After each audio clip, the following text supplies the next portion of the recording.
Welcome students. ਸਭ ਤੋਂ ਪਹਿਲਾਂ ਆਪ ਸਭ ਨੂੰ ਮੇਰੇ ਵੱਲੋਂ ਪਿਆਰ ਭਰੀ ਸਤਿ ਸ਼੍ਰੀ ਅਕਾਲ। ਜੇਕਰ ਤੁਸੀਂ ਸਾਡੇ ਚੈਨਲ ਤੇ ਨਵੇਂ ਹੋ ਜਾਂ ਅਜੇ ਤੱਕ ਇਸ ਨੂੰ ਸਬਸਕ੍ਰਾਈਬ ਨਹੀਂ ਕੀਤਾ ਤਾਂ ਇਸ ਨੂੰ ਹੁਣੇ ਸਬਸਕ੍ਰਾਈਬ ਕਰ ਲਓ ਤਾਂ ਜੋ ਸਾਡੀਆਂ ਸਾਰੀਆਂ ਲੇਟੈਸਟ ਵੀਡੀਓਜ਼ ਦੇ ਨੋਟੀਫਿਕੇਸ਼ਨਸ ਤੁਹਾਨੂੰ ਜਲਦ ਤੋਂ ਜਲਦ ਮਿਲ ਸਕਣ। ਅੱਜ ਅਸੀਂ 9th ਕਲਾਸ ਦਾ 13th ਚੈਪਟਰ ਜੋ ਸਰਫੇਸ ਏਰੀਆਜ਼ ਐਂਡ ਵੋਲਿਊਮਸ ਯਾਨੀ ਕਿ ਸਤਹ ਦਾ ਖੇਤਰਫਲ ਅਤੇ ਆਇਤਨ ਉਸ ਦੀ ਐਕਸਰਸਾਈਜ਼ 13.3 ਦੇ ਕੁਐਸਚਨ ਨੰਬਰ 5 ਤੋਂ ਲੈ ਕੇ 8 ਨੂੰ ਕਰਾਂਗੇ ਸੋਲਵ। ਤਾਂ ਚਲੋ ਸ਼ੁਰੂ ਕਰਦੇ ਹਾਂ। ਆਪਣੇ ਕੋਲ 5th ਕੁਐਸਚਨ ਦੀ ਸਟੇਟਮੈਂਟ ਹੈ What length of tarpaulin? Tarpaulin ਹੁੰਦੀ ਹੈ ਤਰਪਾਲ 3 ਮੀਟਰ ਵਾਈਡ ਜਿਹਦੀ ਚੌੜਾਈ ਆਪਾਂ ਨੂੰ ਦਿੱਤੀ ਹੋਈ ਹੈ 3 ਮੀਟਰ will be required ਚਾਹੀਦੀ ਹੋਏਗੀ ਲੰਬਾਈ ਆਪਾਂ ਪਤਾ ਕਰਨੀ ਹੈ, ਚੌੜਾਈ ਉਹਨੇ ਦੇ ਰੱਖੀ ਹੈ ਆਪਾਂ ਨੂੰ 3 metres to make a conical tent ਇੱਕ ਟੈਂਟ ਬਣਾਉਣਾ ਜਿਹੜਾ ਕਿ ਸ਼ੰਕੂ ਦੇ ਆਕਾਰ ਦਾ ਹੋਏਗਾ of height 8 ਮੀਟਰ ਉਚਾਈ ਵੀ ਦੇ ਰੱਖੀ ਹੈ 8 ਮੀਟਰ ਦੀ ਤੇ ਬੇਸ ਰੇਡੀਅਸ ਹੈ ਆਪਣੇ ਕੋਲ 6 ਮੀਟਰ। ਇਹ ਹੈ ਉਸ ਕੋਨਿਕਲ ਟੈਂਟ ਦਾ ਅਰਧ ਵਿਆਸ ਤੇ ਉਚਾਈ ਤੇ ਜਿਸ ਤਰਪਾਲ ਤੋਂ ਜਾਂ ਜਿਸ ਕੱਪੜੇ ਤੋਂ ਉਹਨੂੰ ਬਣਾਇਆ ਜਾਣਾ ਹੈ ਉਸ ਦੀ ਲੰਬਾਈ ਪਤਾ ਕਰਨੀ ਹੈ ਤੇ ਚੌੜਾਈ ਉਹਦੀ ਦਿੱਤੀ ਹੋਈ ਹੈ ਆਪਾਂ ਨੂੰ 3 ਮੀਟਰ ਤੇ ਨਾਲ ਹੀ ਉਹਨੇ ਕਿਹਾ ਹੈ ਕਿ extra length of material required is 20 centimetre. ਜਦੋਂ ਉਸ ਨੂੰ ਬਣਾਇਆ ਜਾ ਰਿਹਾ ਹੋਏਗਾ ਤਾਂ ਉਸ ਦੇ ਲਈ ਜਿਹੜਾ ਐਕਸਟਰਾ ਕੱਪੜਾ ਚਾਹੀਦਾ ਹੋਏਗਾ ਜਦੋਂ ਉਹਦੀ ਸਟਿਚਿੰਗ ਵਗੈਰਾ ਕਰਨੀ ਹੈ ਕਟਾਈ ਕਰਨੀ ਹੈ ਤਾਂ ਉਹਦੇ ਵਿੱਚ ਜਿਹੜਾ ਮਟੀਰੀਅਲ ਵੇਸਟ ਹੋ ਜਾਏਗਾ ਉਹਦੇ ਲਈ ਆਪਾਂ ਨੂੰ 20 ਸੈਂਟੀਮੀਟਰ ਐਕਸਟਰਾ ਲੈਂਥ ਚਾਹੀਦੀ ਹੈ। ਸੋ ਆਪਾਂ ਕੁੱਲ ਲੰਬਾਈ ਉਸ ਕੱਪੜੇ ਦੀ ਪਤਾ ਕਰਨੀ ਹੈ ਜਿਸ ਤੋਂ ਇਸ ਟੈਂਟ ਨੂੰ ਬਣਾਇਆ ਜਾਣਾ ਹੈ। ਸੋ ਸੋਲੂਸ਼ਨ ਦੇਖਦੇ ਹਾਂ। ਪਹਿਲਾਂ ਤਾਂ ਆਪਾਂ ਜਿਹੜਾ ਉਹ ਟੈਂਟ ਹੈ ਉਹ ਇਸ ਸ਼ੇਪ ਦੇ ਵਿੱਚ ਹੋਏਗਾ, ਕੋਨਿਕਲ ਹੈ। ਆਪਾਂ ਉਸ ਦੀ ਕਰਵਡ ਸਰਫੇਸ ਦਾ ਏਰੀਆ ਪਤਾ ਕਰਾਂਗੇ ਕਿਉਂਕਿ ਜਦੋਂ ਆਪਾਂ ਇਸ ਟੈਂਟ ਨੂੰ ਬਣਾਵਾਂਗੇ ਤਾਂ ਕੱਪੜਾ ਉਸ ਦੀ ਕਰਵਡ ਸਰਫੇਸ ਤੇ ਹੀ ਲੱਗੇਗਾ, ਥੱਲੇ ਕਦੇ ਕੱਪੜਾ ਨਹੀਂ ਲੱਗਦਾ। ਸੋ ਇਸ ਲਈ ਕਰਵਡ ਸਰਫੇਸ ਏਰੀਆ ਯਾਨੀ ਕਿ ਟੇਢੀ ਸਤਹ ਦਾ ਖੇਤਰਫਲ ਚਾਹੀਦਾ ਹੋਏਗਾ, πr/l ਦਾ ਫਾਰਮੂਲਾ ਯੂਜ਼ ਕਰਾਂਗੇ। ਉਸ ਤੋਂ ਬਾਅਦ ਅੱਗੇ ਪ੍ਰੋਸੀਡ ਕਰਾਂਗੇ ਆਪਾਂ। ਸੋ ਪਹਿਲਾਂ ਤਾਂ ਬੇਸ ਰੇਡੀਅਸ ਯਾਨੀ ਕਿ ਅਰਧ ਵਿਆਸ r ਇਹ ਦਿੱਤਾ ਹੋਇਆ ਆਪਾਂ ਨੂੰ 6 ਮੀਟਰ ਹਾਈਟ ਉਚਾਈ ਕੋਮਾ h ਇਸ ਦੀ ਵੈਲਿਊ ਹੈ ਆਪਣੇ ਕੋਲ 8 ਮੀਟਰਸ ਤੇ πr/l ਦਾ ਆਪਾਂ ਫਾਰਮੂਲਾ ਯੂਜ਼ ਕਰਨਾ ਹੈ, ਉਹਦੇ ਵਿੱਚ ਚਾਹੀਦਾ ਹੁੰਦਾ ਆਪਾਂ ਨੂੰ l ਤੇ l ਆਪਣੇ ਕੋਲ ਹੈ ਨਹੀਂ। ਸੋ ਪਹਿਲਾਂ ਆਪਾਂ r ਤੇ h ਨੂੰ ਯੂਜ਼ ਕਰਕੇ l ਕੱਢਾਂਗੇ, ਉਸ ਤੋਂ ਬਾਅਦ πr/l ਦਾ ਫਾਰਮੂਲਾ ਲਗਾਵਾਂਗੇ। ਤਿਰਛੀ ਉਚਾਈ यानी कि ਸਲਾਂਟ ਹਾਈਟ ਜਿਹਨੂੰ ਆਪਾਂ L ਦੇ ਨਾਲ ਲਿਖਦੇ ਹੁੰਦੇ ਆ ਉਸ ਦਾ ਫਾਰਮੂਲਾ ਹੁੰਦਾ ਹੈ route of r² plus h²। ਸੋ ਇਹਦੇ ਵਿੱਚ ਵੈਲਿਊਜ਼ ਭਰ ਕੇ ਆਪਣੇ ਕੋਲ ਆ ਜਾਏਗਾ ਇਹ ਇਕੁਅਲ ਟੂ 6² ਪਲੱਸ 8², 6² 36, 8² 64, ਦੋਨਾਂ ਦਾ ਸਮ ਕੀਤਾ ਹੋ ਜਾਏਗਾ 100 ਦਾ ਰੂਟ ਹੁੰਦਾ ਆਪਣੇ ਕੋਲ 10। ਸੋ ਇਹ ਆ ਜਾਏਗੀ 10 ਮੀਟਰ। L ਦੀ ਵੈਲਿਊ ਆ ਚੁੱਕੀ ਹੈ। ਹੁਣ ਆਪਣੇ ਕੋਲ ਹੁਣ ਲਿਖਾਂਗੇ ਏਰੀਆ ਆਫ ਟਰਪੋਲਿਨ ਰਿਕੁਆਇਰਡ ਯਾਨੀ ਕਿ ਤਰਪਾਲ ਦਾ ਖੇਤਰਫਲ।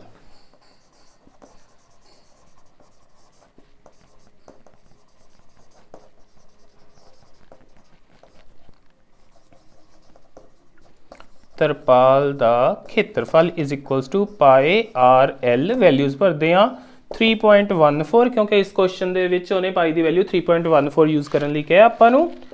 r ਦੀ ਵੈਲਿਊ ਹੈ ਆਪਣੇ ਕੋਲ 6 ਇੰਟੂ l ਦੀ ਵੈਲਿਊ ਆਪਾਂ ਨਿਕਾਲ ਚੁੱਕੇ ਹਾਂ ਇੱਥੇ 10।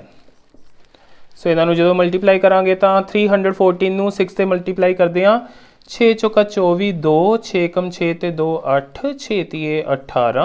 ਆਹ ਦੋ ਅੰਕ ਛੱਡ ਕੇ ਪਿੱਛੋਂ ਦੀ ਪੁਆਇੰਟ ਨਾਲ ਆਹ 10 ਦੀ ਗੁਣਾ, ਸੋ ਉਹਦੇ ਕਰਕੇ ਇਹ ਬਣ ਜਾਏਗਾ 188.4 188.4 ਮੀਟਰ ਸਕੁਅਰ।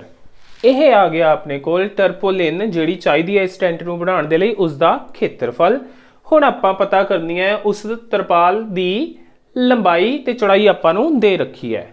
ਹੁਣ ਜਿਹੜੀ ਉਹ ਤਰਪਾਲ ਹੈ ਆਪਾਂ ਗੱਲ ਕਰੀਏ ਤਾਂ ਜਦੋਂ ਆਪਾਂ ਉਹਨੂੰ ਮਾਰਕੀਟ 'ਚ ਪਰਚੇਜ਼ ਕਰਨ ਜਾਂਦੇ ਹਾਂ ਕਿਸੇ ਵੀ ਕੱਪੜੇ ਦੇ ਫੋਰਮ ਦੇ ਵਿੱਚ ਜੋ ਮਟੀਰੀਅਲ ਹੁੰਦਾ ਹੈ ਚਾਹੇ ਤਰਪਾਲ ਹੋਵੇ ਚਾਹੇ ਕੋਈ ਕੱਪੜਾ ਹੋਵੇ ਉਹ ਆਪਾਂ ਨੂੰ ਇੱਕ ਰੈਕਟੈਂਗੂਲਰ ਸ਼ੇਪ ਦੇ ਵਿੱਚ ਮਿਲਦਾ ਹੈ ਹਮੇਸ਼ਾ ਇਸ ਸ਼ੇਪ ਦੇ ਵਿੱਚ। ਉਹ ਥਾਨ ਜਿਹੜੇ ਹੁੰਦੇ ਨੇ ਕੱਪੜੇ ਦੇ ਉਹ ਲਵੇਟੇ ਹੁੰਦੇ ਨੇ ਤੇ ਜਦੋਂ ਆਪਾਂ ਉਹਨੂੰ ਖੋਲਦੇ ਹਾਂ ਤਾਂ ਚੌੜਾਈ ਤਾਂ ਉਹਦੀ ਫਿਕਸ ਹੁੰਦੀ ਹੈ। ਇਹ ਚੌੜਾਈ ਉਹਨੇ ਆਪਾਂ ਨੂੰ ਦੇ ਦਿੱਤੀ 3 ਮੀਟਰ ਤੇ ਕਹਿੰਦਾ ਲੰਬਾਈ ਆਪਾਂ ਨੂੰ L ਕਿੰਨੀ ਚਾਹੀਦੀ ਹੋਏਗੀ ਉਸ ਦੀ। ਸੋ ਇੱਕ ਪਾਸੇ ਆਪਾਂ ਰੱਖਾਂਗੇ ਇਸ ਤਰਪਾਲ ਦਾ ਜਿਹੜਾ ਖੇਤਰਫਲ ਹੈ ਲੰਬਾਈ ਗੁਣਾ ਚੌੜਾਈ ਦੀ ਫਾਰਮ ਦੇ ਵਿੱਚ ਕਿਉਂਕਿ ਜਿਹੜੀ ਆਇਤ ਹੁੰਦੀ ਹੈ ਉਸ ਦਾ ਖੇਤਰਫਲ ਹੁੰਦਾ ਹੈ ਲੰਬਾਈ ਗੁਣਾ ਚੌੜਾਈ, ਤੇ ਦੂਜੇ ਪਾਸੇ ਜਿੰਨੀ ਆਪਾਂ ਨੂੰ ਚਾਹੀਦੀ ਹੈ ਤਰਪਾਲ ਉਸ ਦਾ ਖੇਤਰਫਲ ਰੱਖ ਦੇਵਾਂਗੇ। ਹੁਣ यानी कि now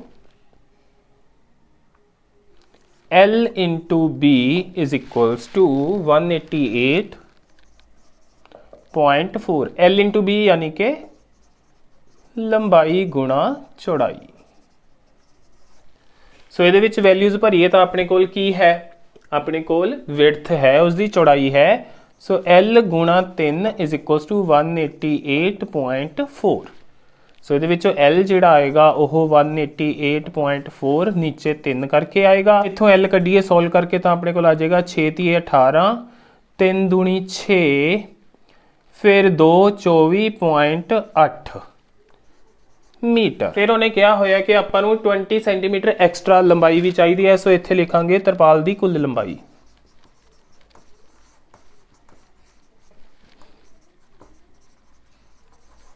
is equals to 62.8 metre plus 20 centimetre. हुण आ जिहड़ा 20 सेंटीमीटर है इहनूं भी मीटर च कन्वर्ट कर लैंदे आ। 62.8 मीटर प्लस ये बन जाएगा 20/100 मीटर। आ कट्टी जाएगी, ये आ गया अपने को 62.8 मीटर प्लस 0.2 मीटर। जो दोनों नूं जोड़ांगे तो अपने को आ जाएगा 63.0 या 63 मीटर। सो ये आ जाएगी अपने को तरपाल की कुल लंबाई। ये अपना आंसर बन जाएगा। इत्थे लिखा जा सकता है टोटल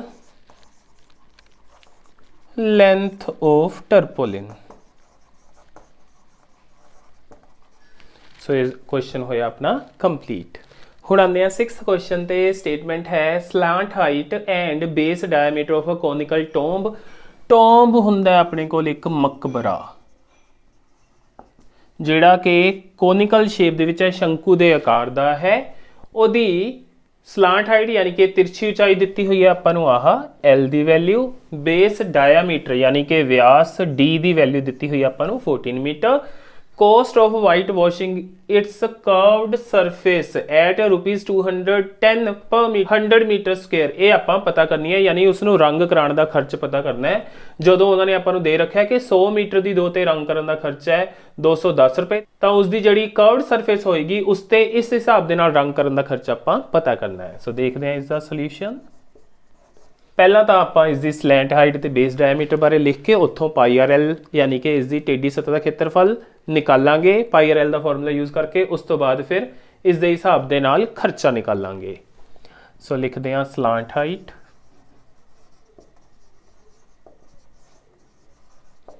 यानी कि L, उसकी वैल्यू है अपने को 25 मीटर। डायमीटर दिता होया है यानी कि व्यास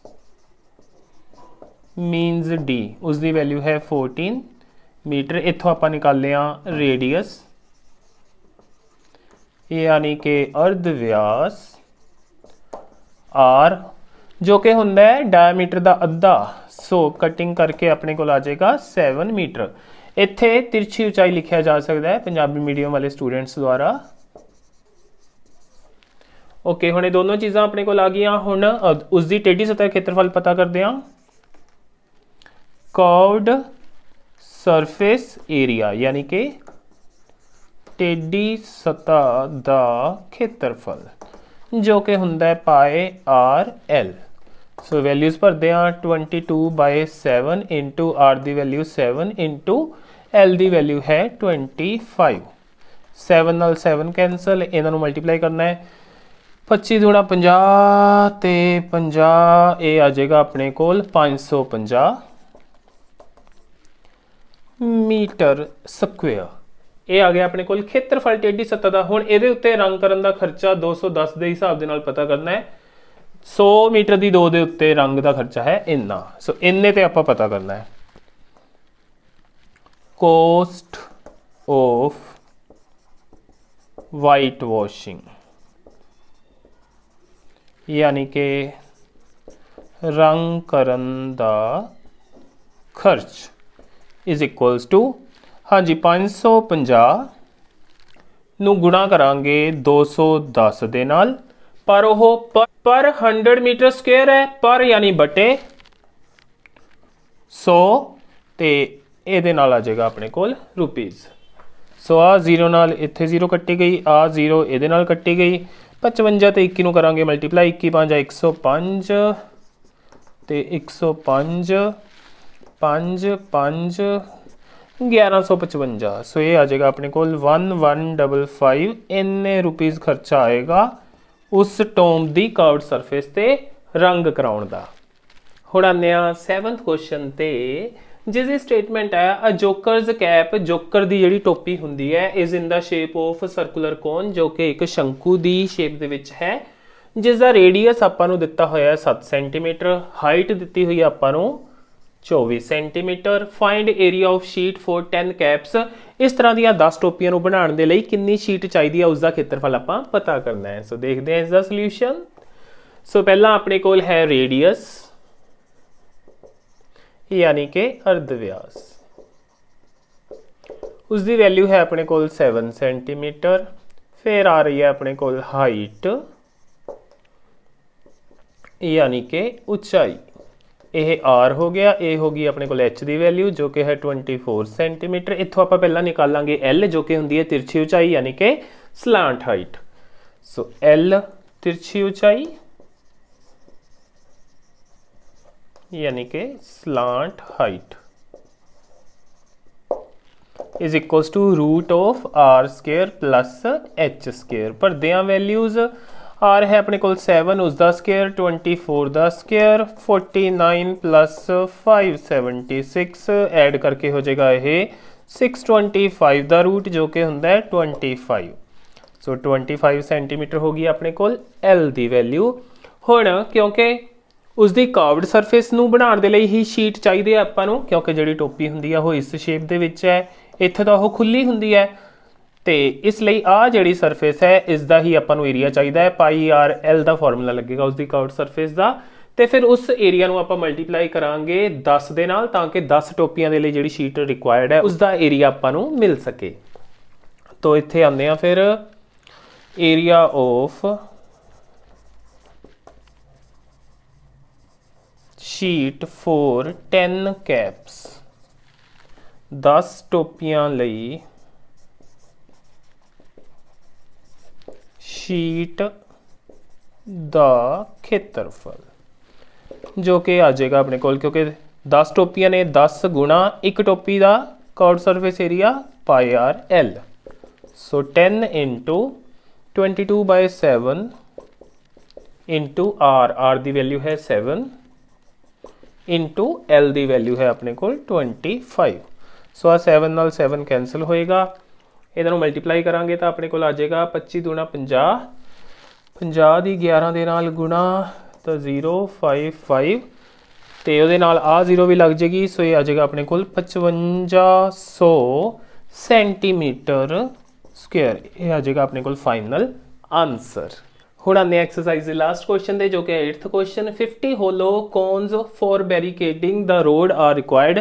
कोई रोड है, कोई सड़क है, उसके उत्ते कोन्स रखिया गई ने किन्नियां 50, ਜਿਹੜੀਆਂ इस शेप ਦੇ ਵਿੱਚ ਹੁੰਦੀਆਂ ਤੁਸੀਂ ਦੇਖੀਆਂ ਹੋਣੀਆਂ कि सड़कों के उत्ते पईयां ਹੁੰਦੀਆਂ ਨੇ, ਉਹਦੇ बेस ਤੇ प्लास्टिक ਜਿਹਾ लगा के इस तरह ਉਹ ਬਣਾਈਆਂ ਜਾਂਦੀਆਂ ਨੇ। इस तरह ਦੀਆਂ ਕੋਨਸ आम तौर पर संतरी या लाल रंग ਦੀਆਂ ਹੁੰਦੀਆਂ ਨੇ, ਉਹਨਾਂ ਬਾਰੇ ਗੱਲ कर ਰਿਹਾ ਉਹ। तो फिर वो कह रहा है each cone has base diameter of 40 centimetre, diameter यानी कि डी की वैल्यू है अपने को 40 सेंटीमीटर, हाइट दी हुई है 1 मीटर, ऊंचाई है उसकी 1 मीटर।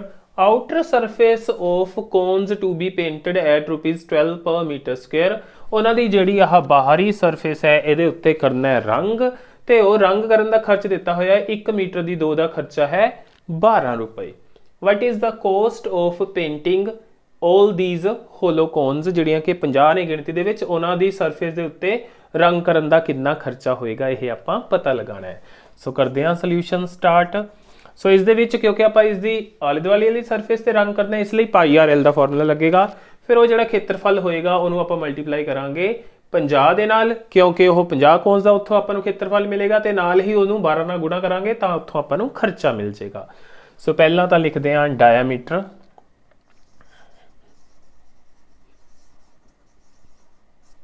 डायमीटर यानी कि व्यास, डी उसकी वैल्यू है अपने कोल 40 सेंटीमीटर। इथों कढ़ लैने आपां रेडियस यानी कि अर्ध व्यास, आर वो हो जाएगा 40/2 करके कटिंग करके 20 सेंटीमीटर। तो बाकी जड़ियाँ अपने को डायमेंशन ने आ भी मीटर च है, खर्चा भी मीटर स्क्वेयर के हिसाब के नाल है, सो इनू भी आप मीटर च कन्वर्ट कर लेंगे। सो यह आ जाएगा 20/100 मीटर आ कटिंग हो जाएगी। सो यह लिख सकते हैं आप 0.2 मीटर। ये होगी अपने को रेडियस की वैल्यू। हुण आप निकालते हैं पहला एल। सो तिरछी ऊंचाई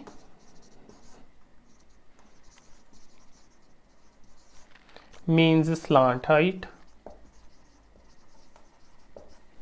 कोमा एल जो कि होंदा है √r² प्लस h² के बराबर।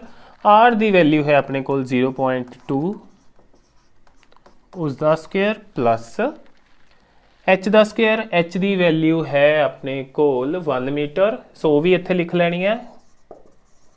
Height is equal to 1 metre यानी कि ऊंचाई कोमा एच। सो ये 1 का स्क्वेयर आ जाएगा नाल। ये बन जाएगा अपने को 2 दूनी 4 तो पॉइंट के अकॉर्डिंग ये बन जाएगा 0.04 प्लस 1.04 का वर्गमूल जिसकी वैल्यू अपन उन्होंने दे रखी है 1.02। सो यह आ गई अपने को एल की वैल्यू। हुण आपां कढ़दे हां खर्चा जिहड़ा इन्हां कोन्स नूं पेंट करन ते आएगा। सो इत्थे लिखांगे cost of painting 50 cones is equals to, क्योंकि वो 50 ने सो 50 इंटू तो कोस्ट रुपीज़ च कढ़नी आप रुपीज़ लिख लांगे नाल 50 इंटू πr/l। ये हो गया अपने कोल एरिया। इनू 50 नाल मल्टीप्लाई कर दिता, यह हो गया 50 कोन्स का एरिया इंटू जिहड़ा रेट है तो रेट दिता होया आपां नूं 12। सो हो 12 आ जाएगा। तो यह सारा आ जाएगा हुण अपने को rupees they which.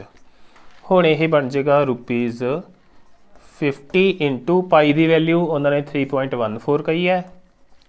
3.14 into are. Are की वैल्यू है अपने को 0.2 या 2/10 भी लिख सकते हैं 2/10 इंटू एल की वैल्यू 1.02। सो 102/100 लिख लूँगा मैं इत्थे गुणा आ जिहड़ा रेट है पेंट कराउण दा गुणा 12। सो हुण इहदी फर्दर आपां कुछ कटिंग कर लैंदे आ। 0 दे नाल 0 कैंसल हो जाएगी। 5 दे टेबल दे विच 100 कट्टिया जाएगा 20 ते 2 दे टेबल दे विच 20 कट्टिया जाएगा 10 ते बाकियां दी आपां गुणा करके 10 के अकॉर्डिंग पॉइंट लगा देंगे। करते हैं मल्टीप्लाई 12 नूं 102 नाल मल्टीप्लाई करांगे तो यह आ जाएगा 1224 अपने कोल। उन्होंने 3.14 नाल कर लेंगे मल्टीप्लाई। सो 4 4 16 1 4 दूनी 8 1 9 4 दूनी 8 4 1 4 फिर 1224 ही फिर आ जाएगा अपने को 4 3 12 1 3 दूनी 6 तो 1 7 3 दूनी 6 3 1 3। सो ये बन जाएगा अपने को लै दे के 6 9 4 13 1 8 2 10 2 12 1 13 1 7 1 8 9 10 4 14 1 6 1 7 1 8। सो यह 2 छड्ड के पॉइंट तो एक आह नीचे अपने को 10 पे है वो करके भी जो पॉइंट है वो अगे नूं मूव करेगा। ये आ जाएगा अपने को रुपीज़ 384.33 लिख लो या इनू 6 नूं छड्डांगे तो वो बदले 1 जुड़ जाएगा इत्थे। सो 34 इन्ने रुपए अपना आ जाएगा फाइनल आंसर। सो स्टूडेंट्स इस दे नाल एक्सरसाइज 13.3 हुंदी है कंप्लीट। मैंने उम्मीद है जो अज आप क्वेश्चन सॉल्व किए तो चंगी तरह समझ आ गए होंगे। फिर भी कोई प्रॉब्लम होई तो तुसीं मैनूं कमेंट करके पूछ सकते हो। वीडियो चंगी लगी होए तो इसनूं लाइक करना तो अपने होर फ्रेंड्स से स्टूडेंट्स के नाल शेयर जरूर करना। तो वीडियो नूं लास्ट तक देखने लई तुहाडा सारिआं दा थैंक्स।